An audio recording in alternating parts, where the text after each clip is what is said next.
Hey, full hug.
Good evening, everyone.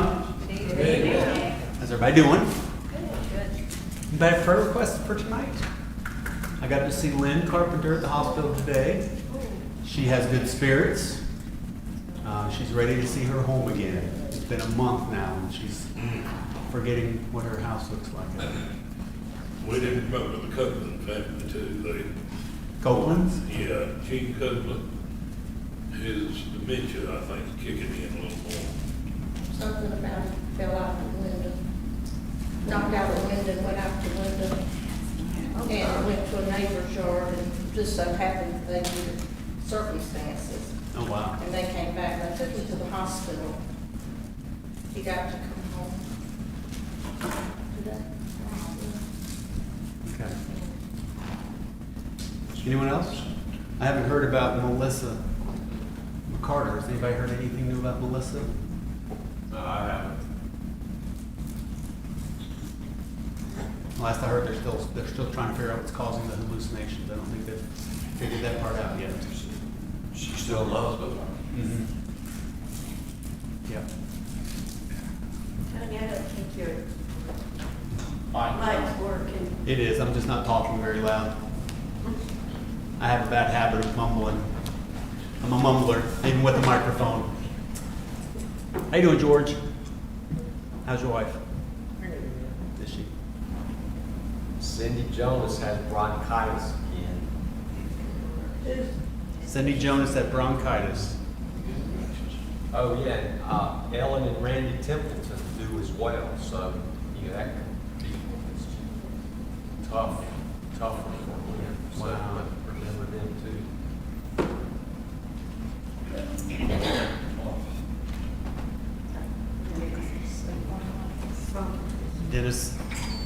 Dennis Calhoun he's sick. I'm not sure what he's got, but he's not feeling good. And Michael McMahon had open heart surgery today.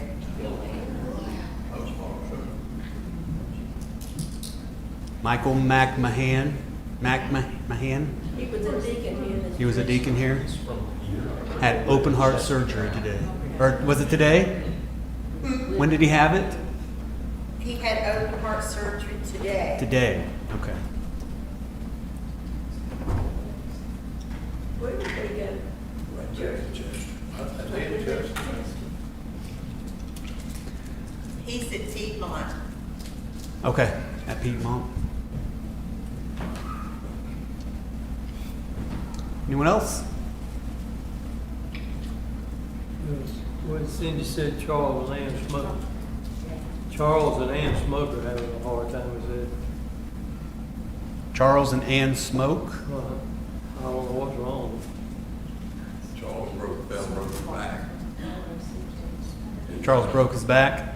Yeah, his wife is, I don't know what's going on with her, but she's not doing good in it. Okay.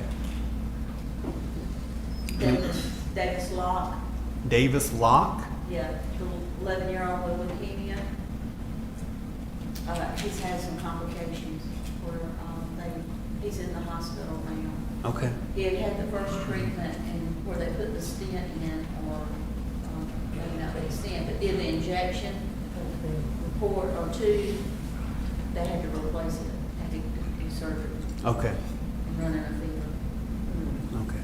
Davis Locke, just struggling with his leukemia treatments.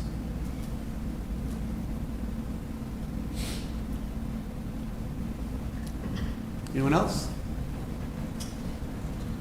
You need to remember the two children that were killed in the shooting that happened this morning at the Catholic school. In Minneapolis. The worst part was the windows were not clear. They were stained glass windows that he shot through them. So he knew what he was.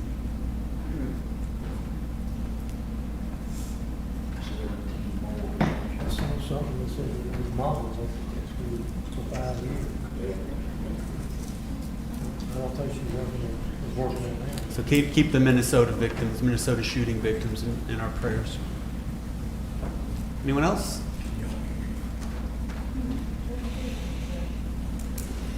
All right, let's go ahead and open up in prayer. We'll have the Bible study tonight. Heavenly Father, I thank you for giving us this time together to be a church family. I thank you for the love we have for one another and the family that is here. And I ask God that we always continue to value one another and value the gift that you've given to each of us of having this church family, Lord. Let us never take it for granted. Always make it a priority in our lives to just be ministers and servants to one another for your glory in our midst, Lord. I want to ask that you draw your attention to the prayer concerns that we brought up this evening and even the ones that we haven't. God, you see our hearts and you see our burdens, and you are a God who wants to react to those things. And I ask, God, that you do that. I want to lift up Lynn Carpenter. She's waiting in the hospital for this heart transplant. I thank you for her spirit, Lord, talking to her today. She had joy, which is weird to say in this situation that she's in, but she had peace, she had trust in you, and to be where she's at right now and to still have trust and a smile on her face, Lord, is a testimony to your impact on her life. And I pray that we can see that strength in her. And I ask, God, that you will continue to give her strength and give this an opportunity to work her through the situation so that in the future they can look back on this and say, this is what I went through and this is what God did for me. Let this be a moment where you can be glorified in Lynn's life. I pray for Gene Copeland, who's dealing with his dementia. I just ask God for his protection from himself, decisions that he might make to put himself in danger. Just give him safety, Lord.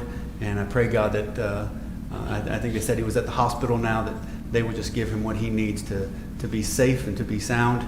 And just clear his mind, Lord. We do want to pray for healing. I pray for healing in his mind. Just put your hand on him and let him have clear thinking, to know where he's at and to understand what he's dealing with. I pray for Melissa McCarter the same way, Lord. And I ask, God, that you just give the doctors the wisdom to figure out what's causing these hallucinations. And I pray that you just let your spirit rest in her hospital room right now where she's at, Lord. And just give her a clear mind.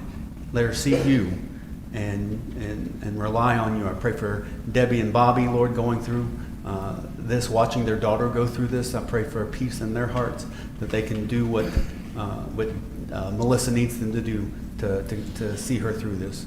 I pray for those who are sick, for Cindy, for Ellen and Randy, and for Dennis. I pray particularly for Ellen and Randy, the health condition that Randy's in. It's susceptible to things like this. I just pray for a healing on their part, but also for Cindy and for Dennis Calhoun. Just give them a healing.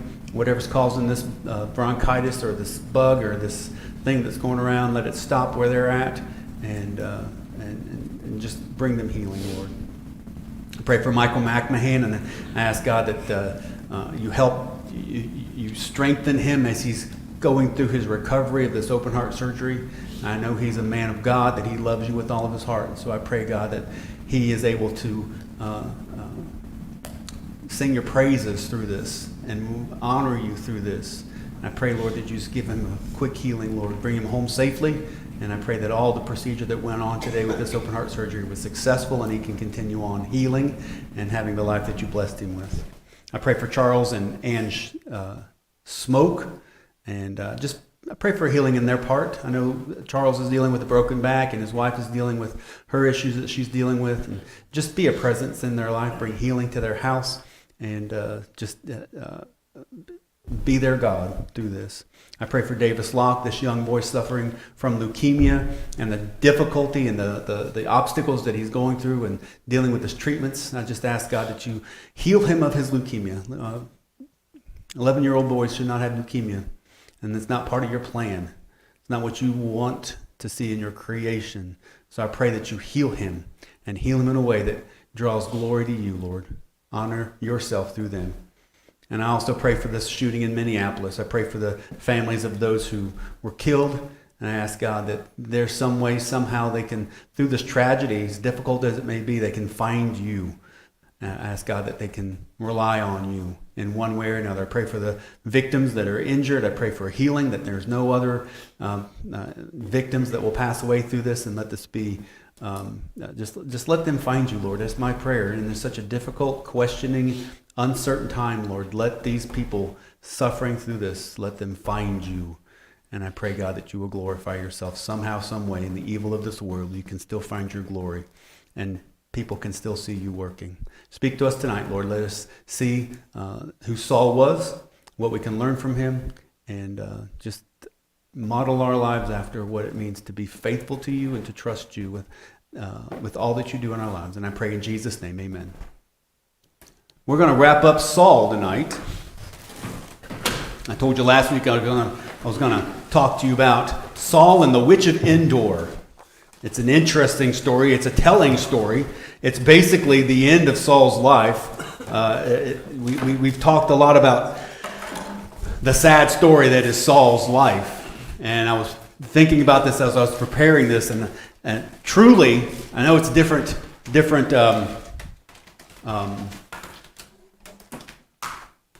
different geographical locations. But if you look at Saul's life, it is truly what you would call a Greek tragedy. I know Saul was an Israelite. They were not Greek. But if you understand what a Greek tragedy is, it's exactly what Saul's life ended up being.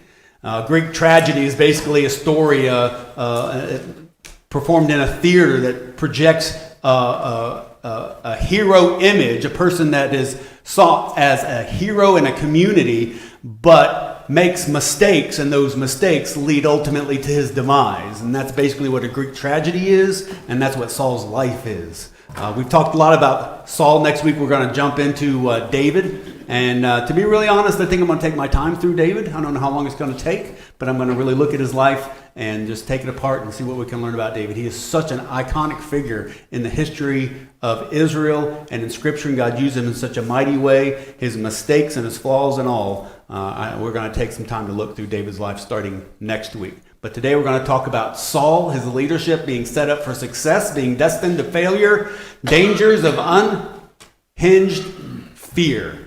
Just to give you a little bit of a review, I talked about Saul the last couple of weeks. Saul had all the tools that he needed to be a successful leader in Israel. God gave him the tools that he needed to be successful, to be a leader. But one thing that riddled Saul throughout his entire reign of Israel was his fear. And we looked at these verses throughout the study of Saul, where Saul expressed one way or another a deep-set fear in his heart. And we're going to see here at the end of Saul's life, chapter 28 of Samuel, 1 Samuel, fear followed him all the way to the end. So we see in Samuel chapter 10, he showed fear when he hid in the luggage. He showed fear in 1 Samuel 13. 1 Samuel 15, he was afraid of his men. 1 Samuel 17, he was afraid of Goliath, etc., etc., etc. We've seen all this before. And then in 1 Samuel 28, we're going to look at this, telling Samuel that he was in great distress.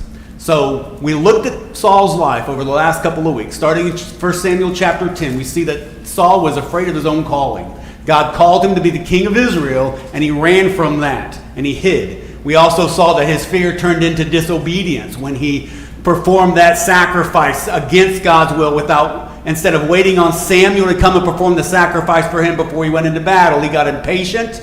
He wanted to do what he wanted to do, and he just did what he felt he needed to do what he wanted to accomplish. So it turned into disobedience in chapter 13. Chapter 15, we see his weakness, where God gave him a specific instruction fighting the Amalekites. He wanted to wipe all the Amalekites out, to kill them all. He refused to do that.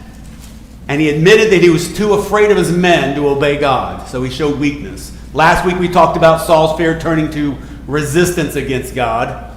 No, that was 2 weeks ago. That's Saul expressing fear of David. Everything that David did turned to gold. Everything Saul did, it just didn't match up to what David could do in his life.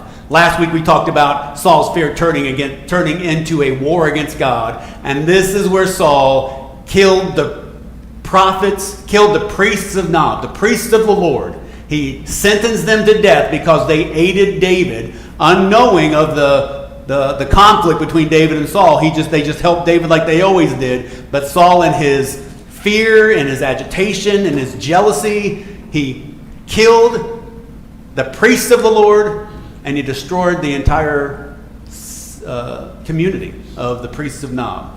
So today we're going to look at 1 Samuel chapter 28, and we're going to see what happened in Saul's life at the end, because we find out that the fear that he had in his heart grew and developed and branched off into different things. And at the end, we see in 1 Samuel chapter 28, Saul's fear gave into...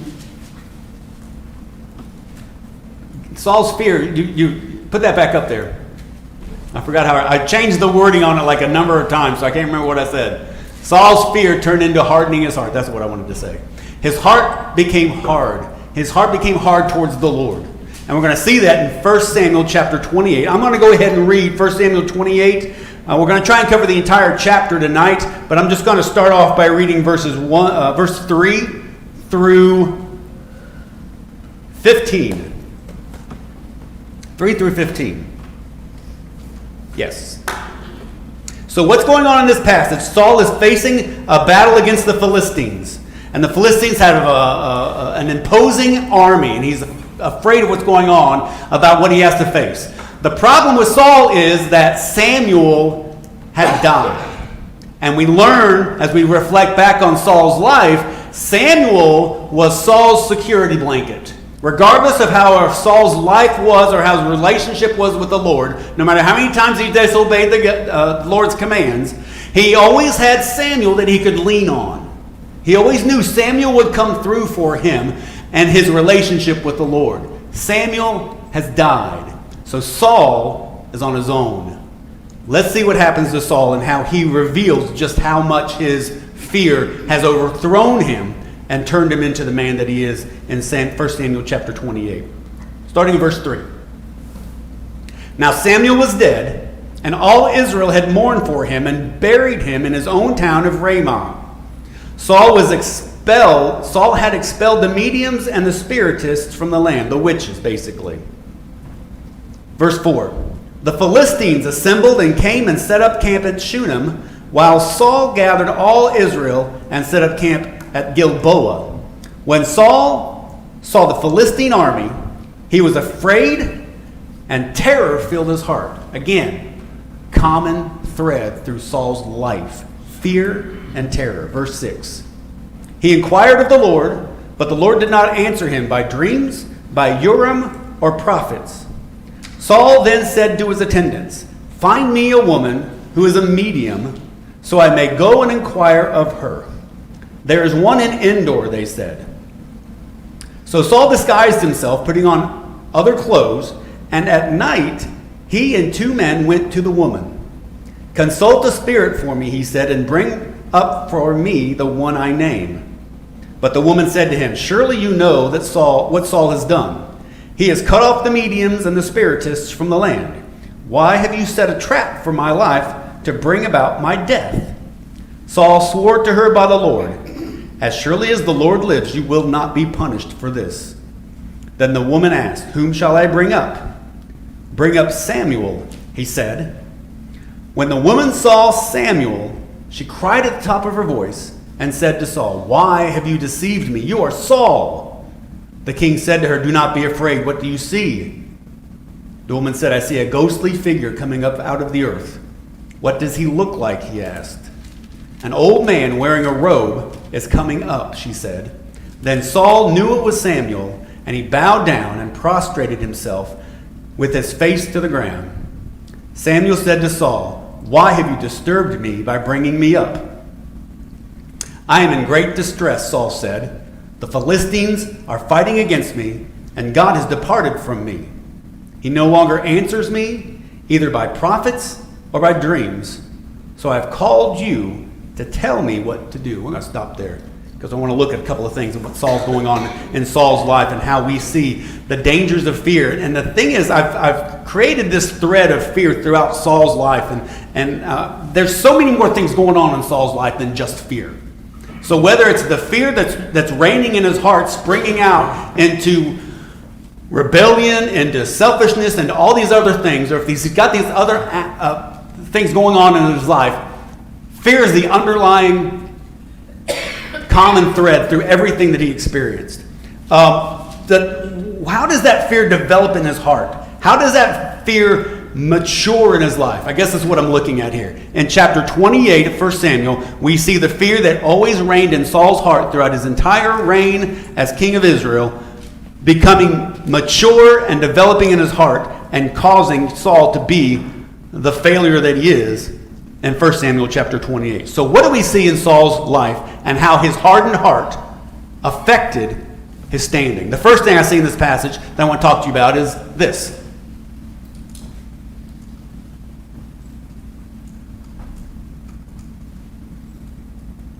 Did you do that? I clicked it yet. It's not working. It's not working. You just put a battery in it. It's dead. There's no light. So, the first thing I see in this passage is this: Saul's hardened heart. And when we learn about this, we apply this to our lives as well, because we look at Saul's example and we see the failure that Saul was. We don't want to follow his footsteps. So how do we learn how not to follow in the same footsteps as Saul? We learn that Saul's hardened heart quieted the voice of God. Saul's hardened heart that came out of his fear quieted the voice of God. Look what it says again in verse 4 through 6. Sorry, Cole's on his way up here. Verse 4 through 6.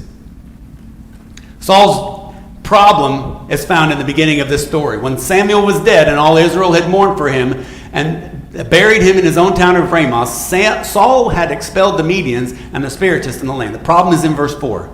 The Philistines assembled and came up and set camp at Shunem, while Saul gathered all Israel and set up camp at Gilboa. Thank you. When Saul saw the Philistine army, he was afraid and terror filled his heart. Verse 6. He inquired of the Lord, but the Lord did not answer by dreams, by Urim, or by prophets. What's the significance of let's talk about this in generalities.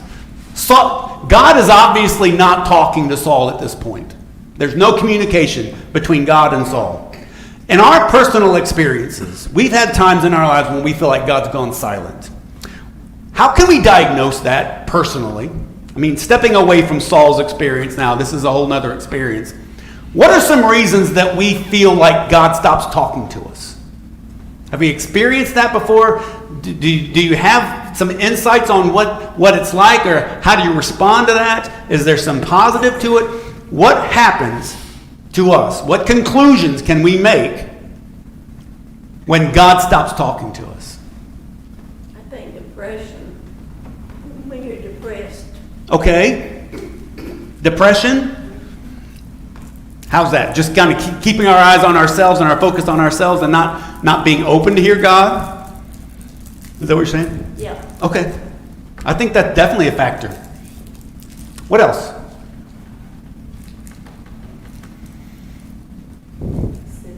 Sin. Obviously, when there's a sin in your life that you're not reconciling, God goes quiet because you want to focus on something else. Well, he wants to focus on this. Is there any good situation where God goes quiet?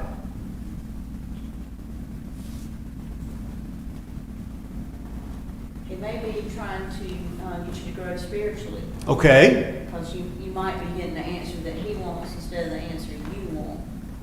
Okay.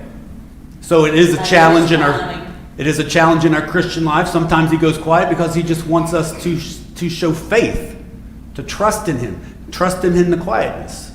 That's true. Anything else? A quiet God is a very unnerving situation when you can't hear what God's trying to tell you, particularly when you're in a difficult time, when you're suffering from a challenge in your life. It's difficult to deal with a God that you can't hear. Saul was in a very difficult situation in his life, and he needed to hear from God, but God went quiet. Why do you think God went quiet in Saul's case?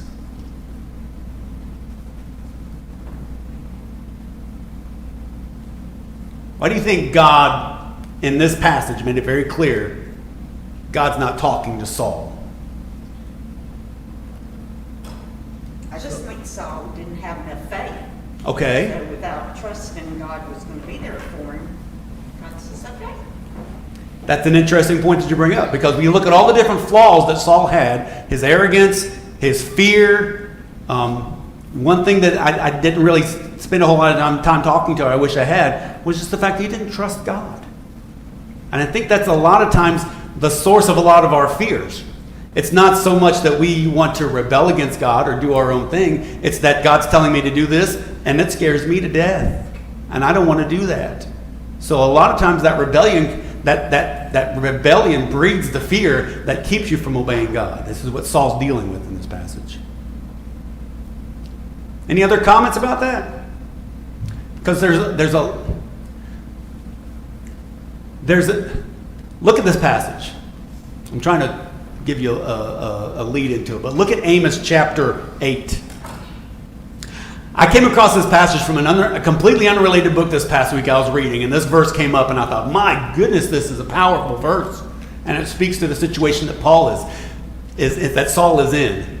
Amos chapter 8. Amos was a prophet in Israel, the northern kingdom, just before the northern kingdom went into bondage in Babylon. It was going through a time of providence. It was going through a time of plenty. It was really a celebratory time. They were doing good things. The problem was, and if you read through the book of Amos, there was a lot of injustices going on. People were stabbing people in the back, taking advantage of people, stealing things. It was a bad situation. So on the surface, it was plenty and it was happy. There was a powerful nation, but underneath it was just evil, and they weren't reconciling that evil. This is what Amos is about, the book of Amos. Look what he says to the nation of Israel. The days are coming, declares the sovereign Lord, when I will send a famine through the land, not a famine of food or a thirst for water, but a famine of hearing the words of God. What does that mean? What is Amos saying to Israel? And how can we take that and look through the lens of Saul's situation? A famine of hearing the words of God. How would you describe a famine of hearing the words of God?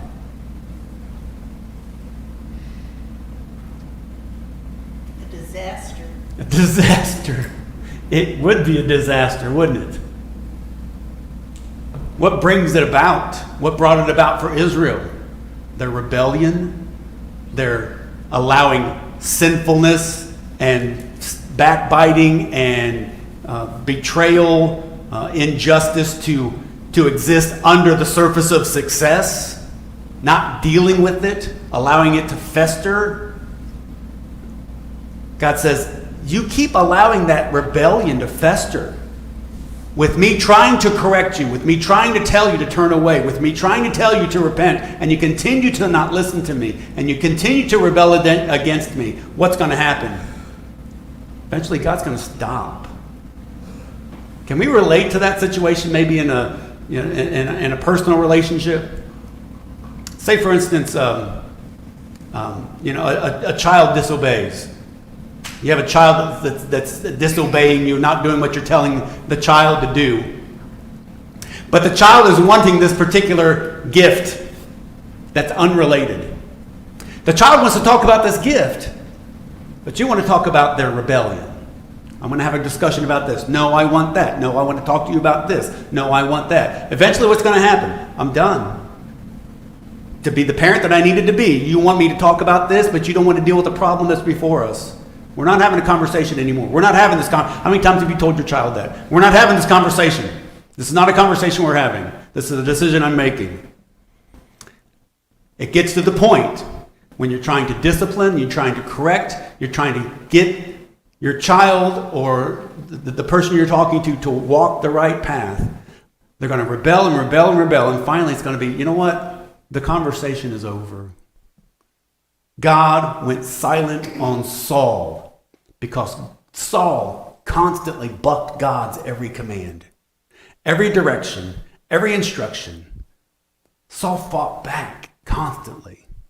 Now, Saul had Samuel at his side, so anytime Saul wanted to hear from God, he could go to Samuel, and Samuel had the relationship with God. But now Samuel was gone, and God's like, you're on your own, Saul. You don't want to follow me? You don't want to obey me, do my will? You're on your own. So we learn from Saul in his encounter with the witch of Endor that his fear led him to a hardened heart that quieted the voice of God. And that's a warning for us. Hardened hearts quiet God's voice. Next thing we see in this passage is very telling, is that Saul's hardened heart led to a full rebellion against God. And not that Saul had not rebelled against him in the past. Saul had done his own thing. Saul killed the priests of Nob, which was horrendous in and of itself, waging war against God. But in verses 7 through 11, we see that Saul is going in direct rebellion against the law of God. Look what it says in verse 7 through 11. Saul then said to his attendants, find me a woman who is a medium, so I may go and inquire of her. There is one in Endor, they said. So Saul disguised himself, putting on other clothes, and at night he and 2 men went to the women. Consult the spirit for me, he said, and bring up for me the one I name. But the woman said to him, surely you know that's what Saul has done. He has cut off the Medians and the Spiritists from the land. Why have you set a trap for my life to bring about my death? Saul swore to her by the Lord, as surely as the Lord lives, you will not be punished for this. We're going to stop right there. What's Saul doing in this passage? Somebody explain to me. I mean, sometimes you see somebody do something crazy. You see somebody do something completely outlandish, and you're like, explain to me what you were thinking. What were you thinking when you did this? What is Saul thinking? First of all, what's so wrong about him going to this witch of Endor?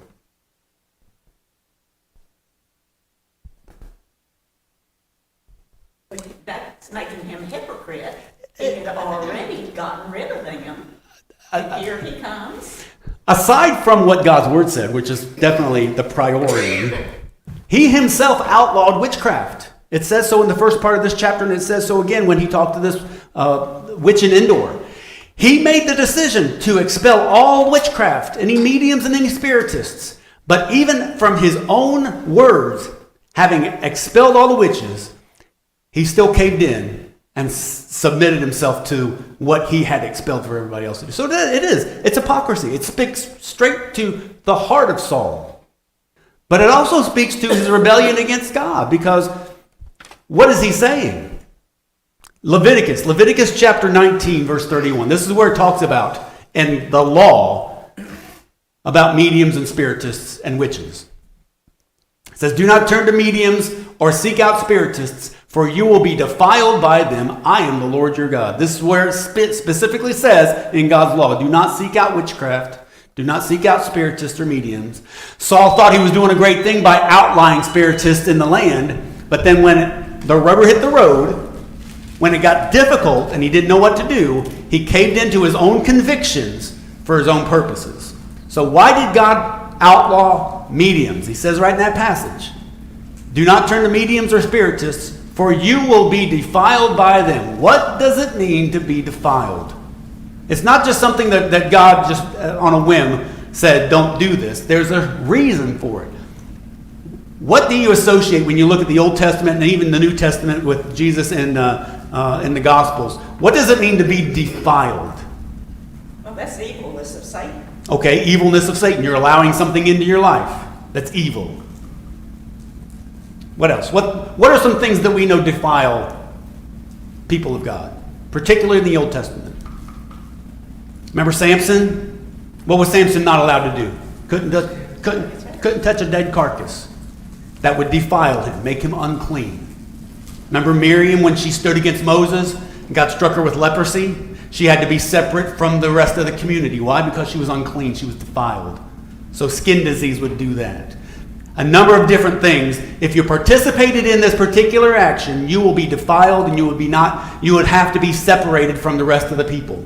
You would have to be separated from God. What's God saying? If you seek out a medium or a witch, you're doing the same thing. You might as well have leprosy, because that's the effect it has on your heart. There's a real danger to this. But what was Saul saying in this passage in 1 Samuel chapter 28? He was saying, I don't care. I don't care. I need to know what to do with this battle. I need to know what to do with this army of the Philistines. And if I can't get the answer from one way, I'm going to get the answer from another. So Saul was seeking out his own will and his own desires, because we're going to talk about it in the next point. It all had to do with Saul. Saul was the center of attention. Saul didn't care what God's word said. He just wanted his way. He wanted his questions to be answered.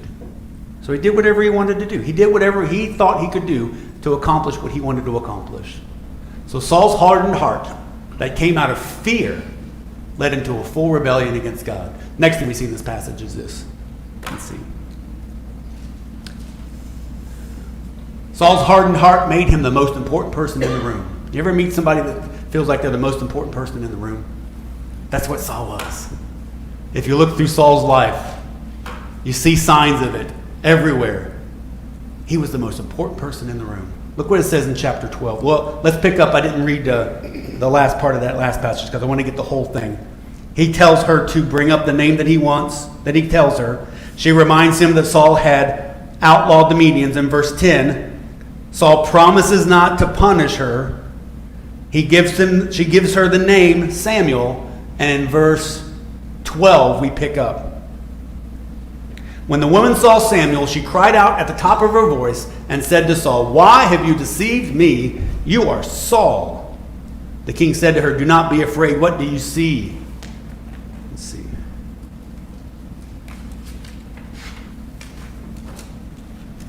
The woman said, "I see a ghostly figure coming up out of the earth." "What does he look like?" he asked. "An old man wearing a robe is coming up." Then Saul knew it was Samuel, and he bowed down and prostrated himself with his face to the ground. Let's do a little bit of a side discussion here. What's going on in this passage?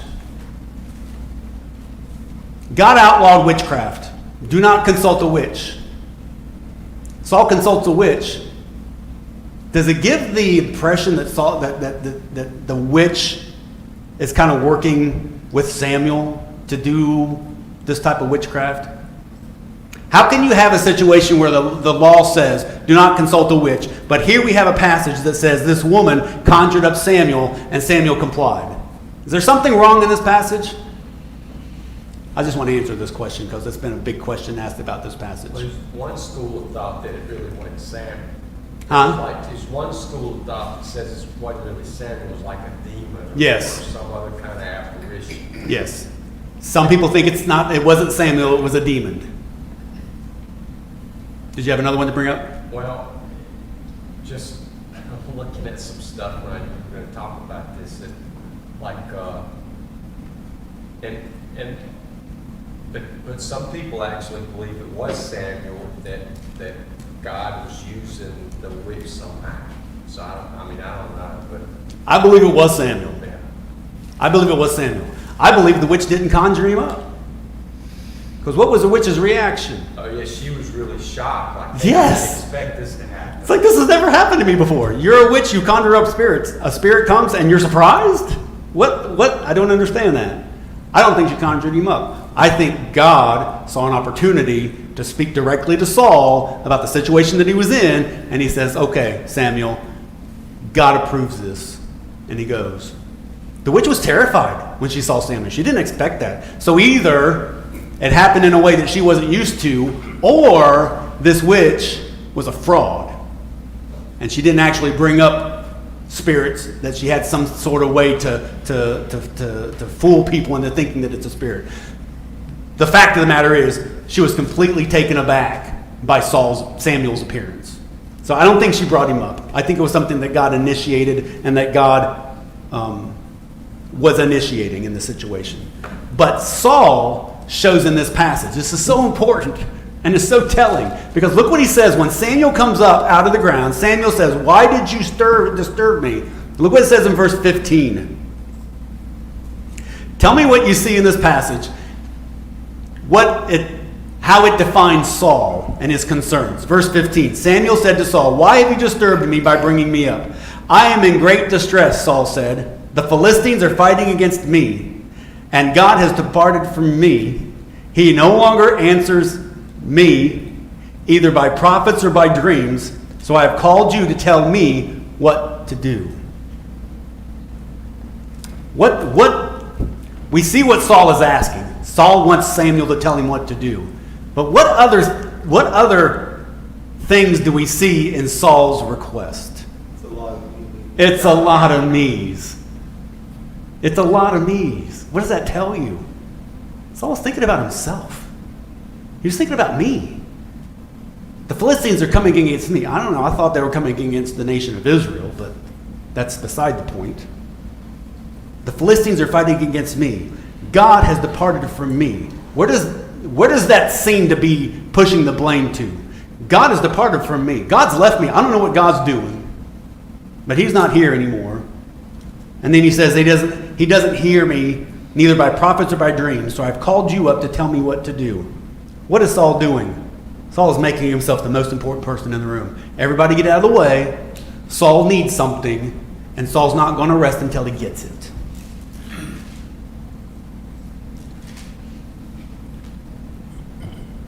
Showing his fear.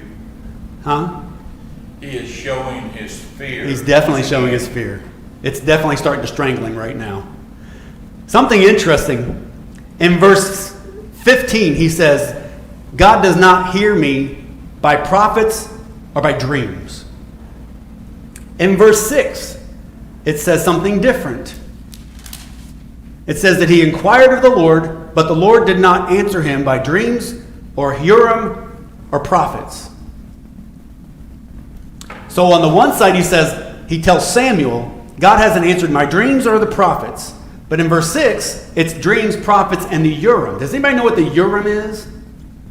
Lots, Huh? cast in lots. Used by who?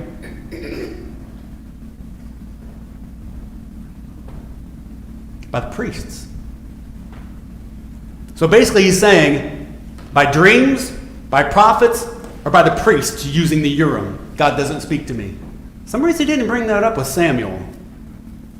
Why do you think he didn't bring up the Urim or the priests with Samuel? What did we talk about last week? He just massacred a whole city of priests. Can you imagine Saul? He's there. God's not talking to me by dreams, by prophets. The whole priest thing, we don't have to talk about that. Just kind of forget that. Well, Saul says it this time before he didn't say it. What do you mean? Like it says, he inquired of the Lord, but the Lord did not answer him by dreams or Urim. It wasn't Saul speaking. Right. But it definitely was listed as one of the problems. He wasn't getting anything from the priests. But he didn't bring that up with Samuel. He didn't bring up the priest issue with Samuel because of what he's done. Saul is scripting or narrating his situation. But he made it very clear it was always about him. 1 Samuel chapter 18, verse 7 through 9. You want to see another situation where it was always about him? 1 Samuel chapter 18, verses 7 through 9. Is that the right one? No, that's not the one I was thinking about, but that's still one. He's complaining about David. He says, they dance and they sing. This is Saul talking about David. Saul has slain his thousands and David his tens of thousands. Saul was very angry. This refrain displeased him greatly. They have credited David with tens of thousands, he thought, but me with only thousands. What is that? Jealousy. Why? Because he's not the center of attention anymore. If you go back to the passage I wanted to talk about, 1 Samuel chapter 15, verse 27. I forgot to give you that, Cole. 1 Samuel 15, 27. This was 27 to 30. This was when Saul was called on about not killing the Amalekite king, about not fighting the Amalekites. Listen to what happens. This is where Samuel first told Saul, you're not going to be king anymore. Look and listen what Saul's concern was. Saul, you didn't obey God. You didn't do what God told you to do, so God is going to rip away his kingdom and give it to somebody else. Listen to what Saul's concern is. Verse 27. Samuel said to him, the Lord has torn the kingdom of Israel from you today and has given it to one of your neighbors, to one better than you. He who is the glory of Israel does not lie or change his mind, for he is not a human being that he should change his mind. Listen to Saul's concern. Try and pinpoint this. Saul says, I have sinned, but please honor me before the elders of my people before Israel. Come back with me so I may worship the Lord your God. What is Saul's concern? What the people think. Don't tell them. I know I messed up, I made a big deal, but don't tell anybody I did this. Still kind of pretend like I'm honored. Because Samuel was leaving. And Saul knew that if Samuel left and he went to the people by himself, it would be a lot of questions being asked. What's going on? Saul was saying, hey, just come back and pretend like nothing happened so I can be looked at well among the elders again. Saul's concern was himself. Back in 1 Samuel chapter 28, he calls up Samuel. He tells Samuel, I am distressed. The Philistines are fighting against me, and God has departed from me. He no longer answers me, either by prophets or dreams, so I have called on you to tell me what to do. What is the elephant in the room that he is ignoring? What's the elephant in the room? Saul's concern is the army of the Philistines getting ready to attack him. What is the elephant in the room that Saul is ignoring? What he's done. Huh? What he's done. What he's done? Okay. Even more than that. What is the elephant in the room? God's not talking to me. God's not talking to me. Isn't that really the problem? Shouldn't that be the problem? God's not talking to Saul, so rather than repair the situation he has, God's not talking to Saul, so rather than repair the relationship he has with God, he finds another route to try and force his hand and get the answer that he wants. It's kind of like if I did something to make Cheryl angry. Doesn't happen very often. I'm a good husband. Say that hypothetically, I do something that makes her really mad, to the point where she's not talking to me. And I ask her questions, where's my socks? She won't answer. What's for breakfast? She won't answer. And I get frustrated because every time I ask her something, she doesn't answer me. So my solution, I'm going to call her sister. Hey, Cheryl's not talking to me right now, and I need to know where my nice dress shirt is. Can you help me out? Does that sound silly to you? Is that not exactly what Saul is doing in this passage? God's not talking to him. He doesn't want to repair the relationship he has with God. He just wants to get the answer he wants. He doesn't care about anything else. Saul's hardened heart made him the most important person in the room. He didn't care about the relationship he had with God. Only so much as what he could get out of it. So his heart led him to be selfish, basically what it is. Next point that we see in this passage. Saul's heart was hardened.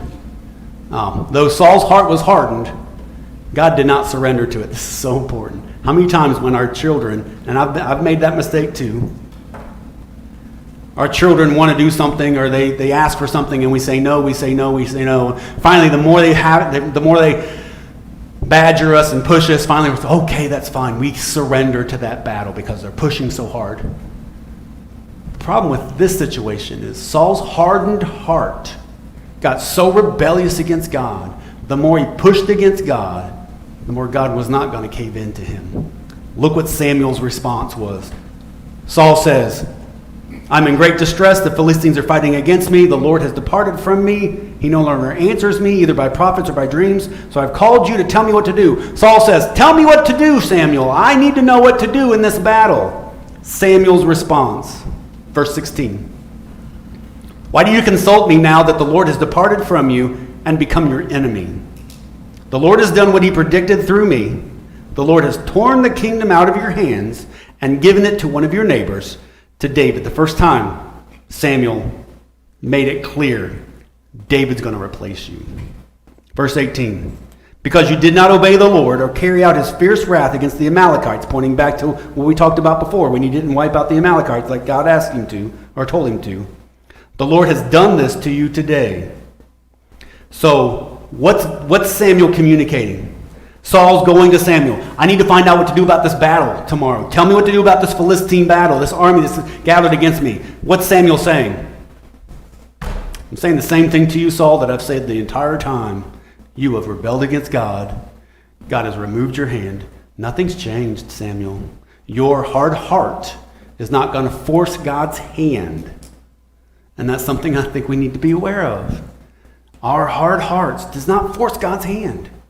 God looks for contrite hearts that are respectful and obedient to him. So Samuel told Saul, nothing's changed, Saul. You're going to get the same answer from me that you've got all along. God has departed from you. And then he says in verse 19, the Lord will deliver both Israel and you into the hands of the Philistines. And haunting words, tomorrow you and your sons will be with me. Didn't that just kind of give you something in the pit of your stomach? Wow. He just told Samuel. He just told Saul, it's done. Tomorrow you will be with me. Saul's hardened heart did not surrender God, did not force God's hand to surrender to his will. That's what it is. Saul's hardened heart did not force God's hand to surrender to Saul's will. So one last thing I want to point out before we close. And this is, if there's any, I don't know, I was going to say if there's any humor in this, I find it in the witch's response. It's kind of funny. It's not funny, but it's kind of funny. And that's this. Saul's hardened heart, left him all alone in his greatest need. Listen to the response. Samuel tells Saul, you will be with me here, you and your sons will be with me here tomorrow. The Lord will give the army of Israel over to the Philistines. And in verse 20, listen to what goes on after the fact. Immediately Saul fell full length on the ground, filled with fear. Again, fear gripping his heart. Filled with fear because of Samuel's words. His strength was gone, for he had eaten nothing all day and all that night. When the woman, talking about the witch, talking about the medium, when the woman came to Saul and saw that he was greatly shaken, she said, look, your servant has obeyed you. I took my life in my hands and did what you told me to do. Now please listen to your servant and let me give you some food so you may eat and have the strength to go on your way. And he refused to eat. I will not, he said. But his men joined the woman in urging him, and he listened to them. He got up from the ground, sat on the couch. The woman had a fatted calf at the house, which she butchered at once. She took some flour, kneaded it, and baked bread without yeast. Then she set it before Saul and his men. They ate that same night, and they got up and left. I'll be honest with you. I read through this passage the first time, and I thought, boy, that witch of Endor's nice. Wasn't it nice of her? She showed such great concern for Saul, didn't she? Making that meal, taking care of him, helping him build his strength so he can go on his way. Is the witch of Endor being nice to Saul? The more I studied this, the more I thought, no, she's not. The last meal before the execution. That's true. The last meal before the execution, right. But is she really being nice to Saul?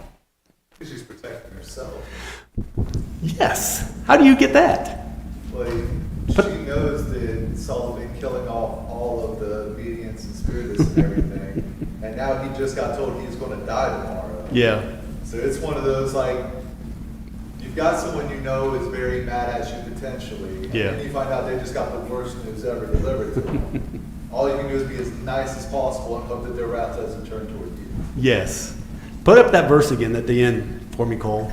See what the witch says. Back one verse, one slide. Back one more. There it is. When the woman came to Saul, now listen to this and tell me if you think this is the words of a kind, gentle, caring person. Look, your servant has obeyed you. I took my life in my hands and did what you told me to do. Now please listen to your servant and let me give you some food so you may eat and have strength. Is she looking out for Saul? Or like Josh is saying, she's looking out for herself. The one person that told this woman, you can go ahead and conjure up this spirit. I promise you on the Lord's honor that you will not die, is lying on her floor, no strength, about to die. Imagine that homicide. Huh? She wasn't even dying there. No. Keep enough strength. She wasn't looking out for Saul's best. She was saying, don't die on me. You are the only person that can save me from being stoned to death. Eat something so you can get out of here. Can you imagine that homicide scene when the cops are... Okay, so you're telling me that King Saul, who outlawed spiritism, told you to conjure up a spirit, and now that same king is lying dead on your floor. Explain that to me. That's not a very good story. That'd be a nice story for, one of these homicide TV shows. But that's where she was at. She didn't care about Saul. She was looking out for herself. Where does that leave Saul? At the end of his life, which a couple chapters after this is where he dies in battle, he's surrounded by people who don't care about him. Surrounded by people who don't care about him. That's where this path leads him. This woman just was caring about herself. And what's interesting, and I want to dive into it a little bit more, there's a connection, I think, between David and his relationship with Abigail and Nabal and Saul and the witch of Endor. I'll have to get into that when I study it, when I talk about David. But Saul was surrounded by people who didn't care about him. Saul was a man that was honored by God, that was used by God, that was called by God, but every step he took was a step of destruction and distancing himself from God because of his fear, because of his selfishness, because of his arrogance. Saul is a Greek tragedy, but I think we can learn from him. because people that have faith in God, like David, we're going to start learning about next week, what God did in David's life. David was a man that wasn't perfect. He had his mistakes, but he had a different heart than Saul. And we're going to learn about that next week. Do you have any questions? I have a question. Yes. Saul was in heaven supposedly when Samuel, you mean? Samuel was in heaven, and he came, the witch brought him back. But then he tells Saul, that you're gonna be with me where I am. Did Saul go to heaven? I mean, he'd been so awful. Here's the thing. Heaven is hard to define in the Old Testament because there even though there is the process of providing sacrifice for your sins with the lamb sacrifice, the shedding of the blood remedies your sin, there's not the ultimate sacrifice of Jesus Christ at the time. So it's believed that when godly people in the Old Testament died, they went to a place called Sheol. And in the Gospels, when we hear a parable told by Jesus, he refers to it as the bosom of Abraham. So I believe it's a situation where Samuel wasn't in heaven. He wasn't in hell because he was a godly man, but he wasn't actually in the presence of God because he hadn't received that ultimate sacrifice of Jesus Christ. And when Jesus died on the cross, when it says he set the captives free, I think Samuel was one of those that he set free. And that's when they entered into the actual presence of God. So, that being said, I don't know where Saul's at. I don't know where Saul's at. Saul is a difficult person to interpret. Well, Samuel just told him he was dying. He didn't tell him where he was going. No, you're right. He said, you're gonna be with me. Well, Samuel was dead, though. Yeah. I mean, that's a literal. Mm-hmm. Here's the thing. Saul did a lot of mistakes. Saul was very selfish. Saul was hard-hearted. But in the end, and we're going to learn this about David, David held Saul in great esteem, which I still kind of don't understand a little bit. There has to be something more as far as God speaking to David and his heart. Because David, as much as Saul wanted to kill David, and Saul made so many attempts to kill David, David still honored Saul as the anointed of God. And when David had opportunities to kill Saul, he didn't take it. He actually had an opportunity to kill Saul, and instead of killing Saul, he cut a corner off of his robe and hid, and he used that as proof that he could have killed him. But even cutting off the corner of his robe, it says in the passage, he was convicted. He felt bad for it. I shouldn't have dishonored the king that way. So David saw Saul as an anointed one of God, even though he made so many mistakes. So what's God going to do with that in the hereafter? I don't know. It'll be interesting. I kind of think, I don't want to stir up a nest at 2 minutes until 8. I kind of think it's possible, I'm not going to say this for certain, I think it's possible that Nebuchadnezzar's in heaven. That what? Nebuchadnezzar, the king of Babylon, that threw Shadrach, Meshach, and Abednego in the fiery furnace, I think he might be in heaven. Because if you read through Nebuchadnezzar's life, God worked really hard on him. God worked on him directly. He had an effect on his life. And even after Shadrach, Meshach, and Abednego came out of the fiery furnace, what did Nebuchadnezzar say? We are going to worship the God of Shadrach, Meshach, and Abednego. He is the true God. And he made the declaration. And there's other things that happened in Nebuchadnezzar's life that I'm thinking, I don't know. You know what? There may be something there. I don't know. Anyways, let me close in a word of prayer. Heavenly Father, I thank you for giving us this study. I thank you for Saul's example. I ask God we can learn from him. We can learn how fear can drive us and take us in so many bad directions. And if we allow fear to fester and to mature in our life, it can branch off into self-centeredness. It can branch off into arrogance. It can branch off into so many different things, rebellion against you, war against you. I ask God that we can control our fear and remedy our fear with trust in you. Above all things, let us trust in you because you are a faithful